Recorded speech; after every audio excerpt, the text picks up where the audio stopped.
Hi hello నమస్తే welcome back to our channel పరిగెత్తి. ఈ రోజు డిఎస్సి కి సంబంధించి మనము ఒక ఇంట్రెస్టింగ్ టాపిక్ వచ్చినాము.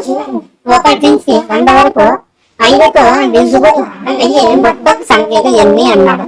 అంటే 1 నుంచి 100 వరకు 5తో భాగింపబడే మొత్తం సంఖ్యలు ఎన్ని అన్నాడు. ఇప్పుడు 1 నుంచి 100 అంటే 1 అనేది 5తో డివిజిబుల్ కాదు. అంటే మొదటి సంఖ్య ఏదవుతుంది? 5 అవుతుంది. రెండవ సంఖ్య ఏమవుతుంది? 10 అవుతుంది. మూడవ సంఖ్య 15. ఇలా రాసుకుంటూ పోతే 1 ఉన్నాడు కాబట్టి 100 కూడా వస్తుంది.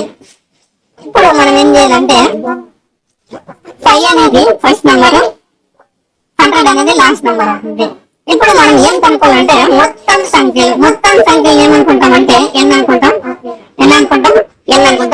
ఇప్పుడు ఏఎన్ ఇప్పుడు ఫార్ములా ప్రకారం రాయొచ్చు మనము.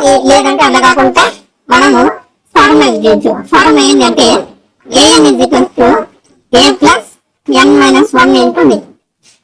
అర్థమెటిక్ ప్రోగ్రెషన్స్ లో భాగంగా మనము ఇటువంటి ప్రాబ్లమ్స్ వస్తే మనము ఈ ఫార్ములా చేయొచ్చు.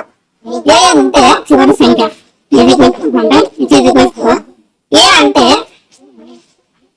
ఫస్ట్ టర్మ్ ఎంత అంటే 5 ప్లస్ ఎన్ తెలియదు కాబట్టి ఎన్ మైనస్ 1.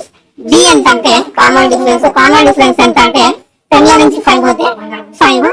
మీకు అబ్జర్వ్ చేస్తే ఈ 5 సైడ్ వస్తే 10 లో 5 పోతే 95 is equals to 5n minus 5 is equals to ఈ మైనస్ 5 సైడ్ ప్లస్ 5 ఉంది.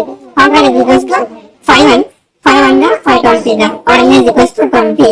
ఈ విధంగా మనము n అనేది 1 నుంచి 100 వరకు మొత్తం ఎన్ని సంఖ్యలు 5తో డివిజిబుల్ అవుతాయి లేదా భాగింపబడతాయంటే మొత్తం ఎన్ని అంటే n is equals to 20. మొత్తం ఎన్ని భాగింపబడతాయి? 20